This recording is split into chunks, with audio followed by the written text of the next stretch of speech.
Hello. Hi, everybody. Welcome to our Tuesday lunch chat. How are you all doing? Are you surviving the heat wave? Can you hear my AC running in the background? Oh my gosh, it's brutal. AC, I have a love-hate relationship with air conditioning. When it's over 100 degrees, it's a love relationship, truly. But I get chilled and I don't know. I guess it's because I grew up in the mild Pacific Northwest. When I lived in the desert in Tucson, it just felt like such a annoying hassle to have to pack layers with you for the day because you were going to freeze in the air conditioning and then die the minute you left the building. And that's what it feels like right now because we're having desert temperatures here. But anyway, it's running and I'm wearing the shawl because I wanted to show it to you, like legitimately wanted to show it to you, but it's also very convenient to be wearing it because I have a sleeveless top on and now I don't feel so chilled from the AC. Hi everybody. I'm seeing those comments. Okay, we're going to do a really informal poll because I have this here and it made me think about it. All right, you guys, I have a candy here that my sister gave me on Mother's Day because she knows that I like them, and also kind of as a joke because she hates them and thinks they're disgusting and doesn't understand how anyone could eat them. So she thinks it's funny to give them to me. And so I want to know what you guys think about circus peanuts, especially really stale circus peanuts. And they're always stale because no one buys them, I'm pretty sure. So if you find a package of circus peanuts, it's probably been on the shelf for like 2 years. I'm thinking. This is definitely like a post-apocalyptic food. It's going to be around if the end of the world hits. All right. Tell me in the comments. I see nope, no can too. Love, love, love. Oh, Chris, you smash it. How do you smash this? You get like a hammer? This thing seriously is so hard. I don't know how you would smash it. Unless you had like a rubber mallet. Becca says boo. There's like someone took candy corn and crossbred them with styrofoam packing peanuts. Okay. I think that's funny that you like candy corn, but you don't like circus peanuts because I typically feel like those are people that run in the same camp. I also love candy corn. That's just so funny. I knew this would be a polarizing thing to ask. This is a very much a love-hate issue here. I hope my audio is better today. I haven't seen anyone saying I'm staticky yet. Oh, Sally says, oh, Sally, I thought that your comment said tasty, not nasty. Sally's not a fan.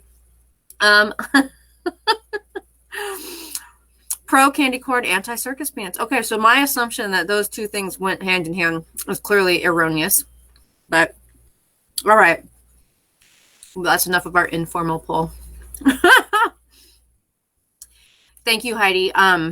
So I have figured out that if I have a fresh restart on my laptop, my audio is good.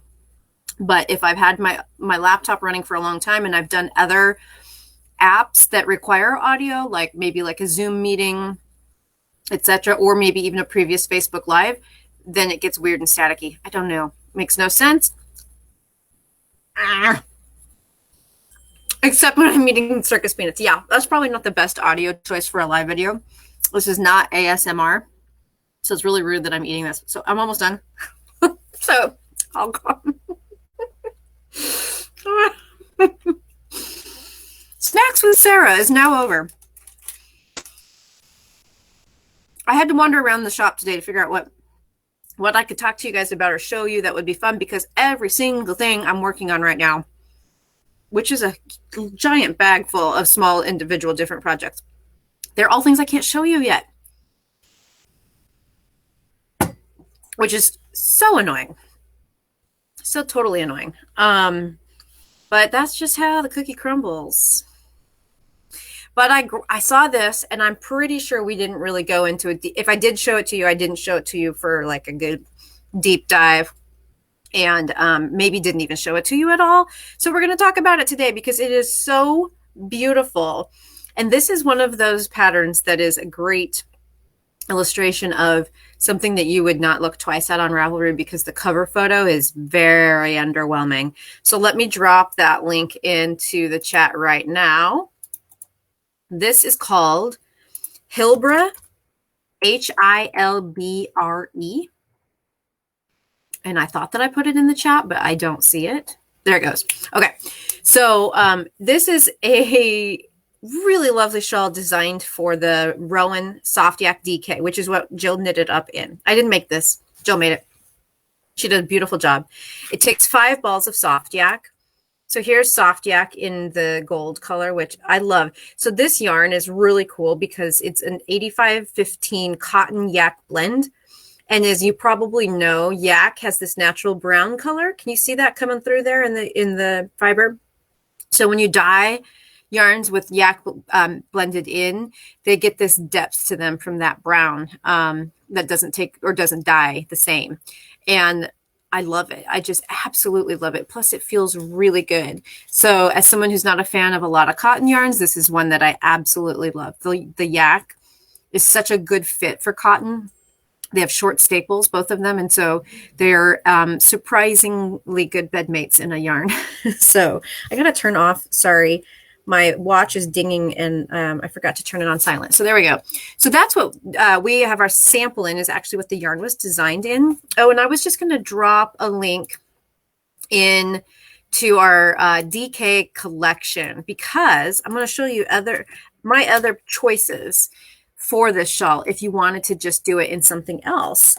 It takes 740 yards. So no matter what DK yarn you're looking at, it's 5.5 stitches to the inch is the gauge on the pattern. 740, just, you can divide by whatever yarn you're looking at to find out how many balls you would need to do it in a different yarn. And there are so many great choices. So the first ones I'm going to show you are all the wool kind of yarns. So ever beloved Farmer's Daughter Craggy Tweed would be beautiful in this. Oh, let me take it off before we talk about the yarns. Let me show you what it looks like all out so you can kind of see. Linda, I just plopped it in there. I think if you scroll up a few comments, it should be there. Yarn link came through. I could see it right above Mary's. That's weird. Maybe Julia, could you put in the pattern to the pattern link? I mean, I can see it in the comments right after Chris's comments about the earrings. What is the comment about the earrings? I'm sorry, I got distracted. Okay. I don't know. She says, yes, the earrings. My earrings? Anyways, here's the pattern. Here it is all laid out. So it's just a lot of really plain stockinette with this beautiful lace edge. Isn't that gorgeous? So that goes all the way to the tip. And then you have on this edge, you have a little like broken, is it moss? No, broken garter rib. So really, really, really nice. And it's just the perfect shape. Not too big, but also big enough that if you toss it around like yay, you get, I hate it when the picture is reversed. I can't see. I get so confused. Anyway, it stays on when you toss it around to wear it with both ends flipped around your neck. So back to yarns. Craggy Tweed would be great. And I think because it has such a large section of stockinette and then this really beautiful lace, it would be great in a tweed yarn. So Farm Twist, also great. This would make such a good fall color shawl. This colorway is called Saffron, and I just think it is so beautiful. So rich and gorgeous. And then the Deseos, my Linares, I'm always tooting the Linares horn here. Deseos, okay, this color is probably not going to translate in this washed out lighting. This is not my wheelhouse, you guys, but I just, for some reason, I keep like drifting back over and I'll touch it.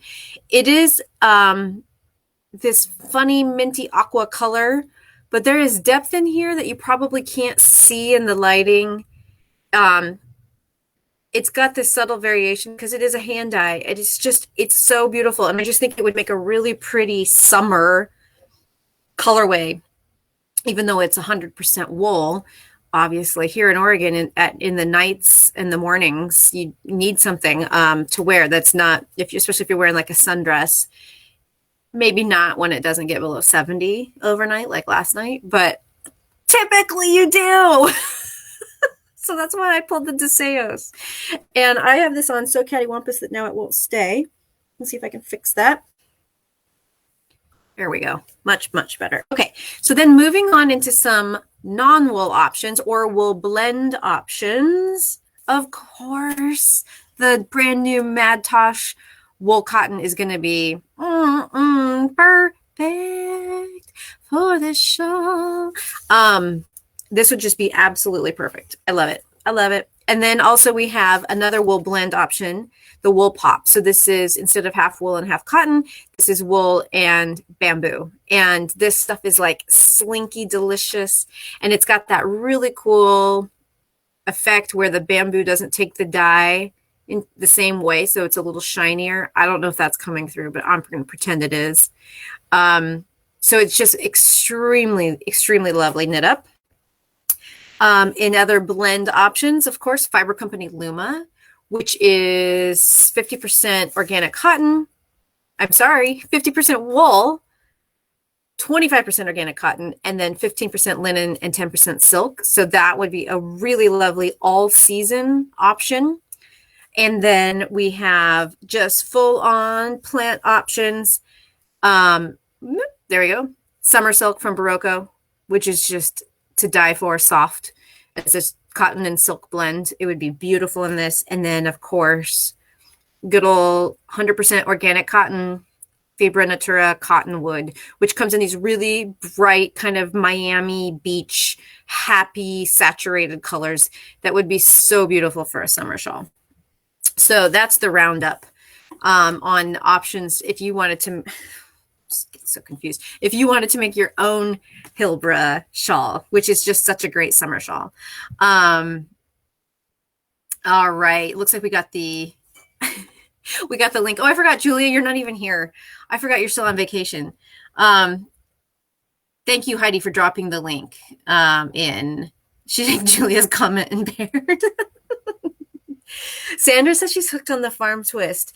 So she is telling you all, if you haven't tried it yet, it is such a yummy yarn. That's the one from Madeline Tosh. It is so squishy. It's just like lofty. So farm twist, and then it's big sister triple twist. Both are made from the Tosh Merino Light yarn. So if you're familiar with Tosh Merino Light, it's a single ply, single spun fingering weight yarn. So farm twist is two of those plied together. And when you give them a chance to ply together, you can just see right there in that lighter strand by my finger, they stay lofty and like that. And then the triple twist, which is Aran weight, is three of those plied together and is just as squishy and delicious. And so I'm a big fan of those that line, I guess, the Merino Light, the farm twist, and the triple twist. I love all of them. Margot's asking how I would decide whether a pattern should use a plied yarn or just a single. That's a really good question. So if you're a hand spinner, you know that single yarns and two ply yarns can sometimes have limitations in how they present in knitted fabric. So a 3-ply yarn or bigger is more balanced as a composition. And so it tends to show holes off better, which is hard. You have to really see it demonstrated in person to really get the gist of it. But basically, like a 2-ply and a single, when you make a yarn over, they don't stay as open in their yarn over as a 3-ply and a more balanced yarn do. So if you have something that's very lace heavy, I would go for a 3-ply and up. As for like the single ply versus 2-ply, it's kind of just your aesthetic. It's kind of your personal preference on a pattern. A single ply is vulnerable to more abrasion because you have more of the actual yarn exposed to the outside of your stitches. And the more plies that you have in the yarn that you're working with, the less vulnerable it is to abrasion. And so when I'm talking about abrasion, I'm talking about things that lead to pilling. And that's why you do see stuff, the single ply yarns, they'll tend to pill out faster, and they take more care to stay looking nice, like more depilling or more gentle washing or more gentle wearing. So if you have 3 plies and you picture those all twisted together in the final yarn, and you think about what portion of each of those is exposed to abrasion, you can see how that's going to hold up better in the long run. They're all twisted in, they're twisted in their single ply, and then they're twisted again when they're put together as a 3-ply. And so all of that's holding the yarn together very securely. Whereas in a single ply, you've got the one twist, and then all of that is pretty much exposed in a final knitted stitch, which means it can come free, which is what causes pilling when it gets, when friction is applied or repeated wearing and use, or like under the arms. So that was a really long, somewhat technical answer, Marco, but hopefully that helped. Asha, this is the Hilbre Shawl, which is Hilbre. And if you scroll up, oh, Diane answered you. If you scroll up in the links or the comments, we've got the link for you. Yeah, there is so much interesting science behind the architecture of, excuse me, the architecture of yarn, and what type of structure is good for what type of project. Weavers like 2-ply because that prevents a very balanced yarn for warping and weft, etc. So weavers often are looking for 2-ply, knitters looking for 3-ply and up. So just interesting little tidbits. Okay, I have this stuff like right here. I want to show you, but darn it, just can't yet. I can show you this. This is my funky little swatch that I have created to make all of my demo videos that I'm going to show and offer to everyone who's signed up for our fireworks knit along. So if you haven't done that yet, make sure that you go to our website. It's like right at the top of the homepage. The link you can click on to sign up to be in the list for fireworks info. If you sign up, what that means is you will get email notifications of our Zoom meetups. Those are going to be on June 29th, July 2nd, and July 6th. It means you'll get also emails with the replays of those meetups if you can't make it live, and also special access to a page on our website that will be password protected, where I will embed the videos, the demo videos, after I show them in the Zooms, so that you can reference them repeatedly if you need to while you're working on your sweater, as well as our handout sheet. So really good idea to sign up to be on that. It's going to be a really fun time. There's so many people who are interested in making a 2-color sweater. It's super fun. So Audrey, I have a giant skein of yarn from a trip, but I've lost the label. Is there a way to estimate yardage? Okay, so there is.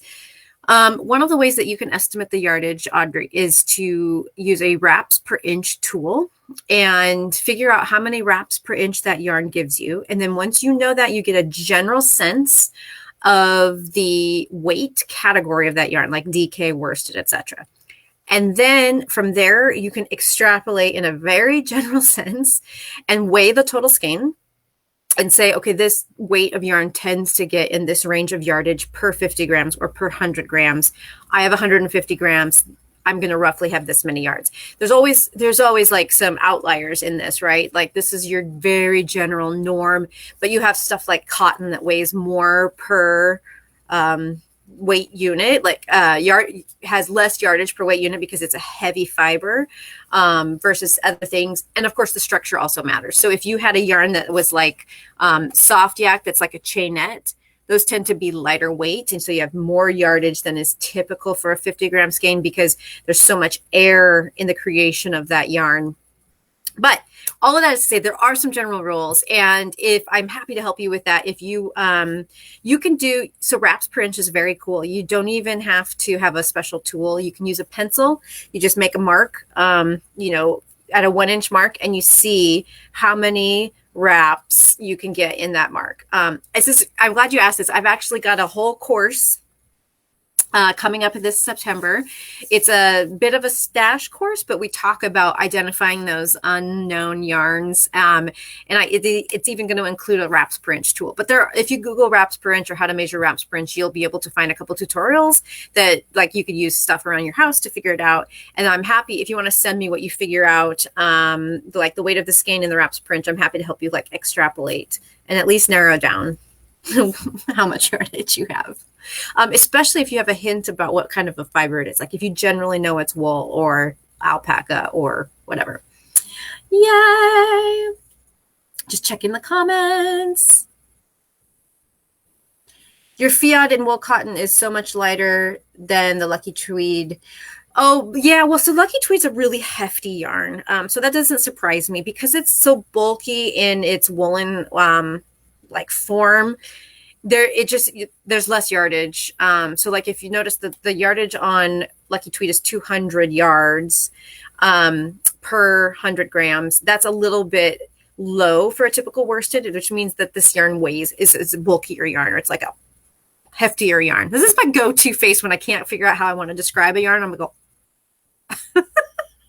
Whereas wool cotton is a DK yarn, so you have a lot more yardage. So you're going further with the same weight. So in 100 grams, you have a lot more yardage with wool cotton, which means you're going to get more stitches executed and out of that piece for 100 grams, if that makes sense. One last thing I want to mention really quick, because I saw somebody asked about it today. Somebody sent us an email about it. And so Barocco does have yarn tasting kits out for their fall yarns, which is crazy because it's June 22nd and stuff doesn't normally roll out this early. And we have received a couple of these fall yarns already.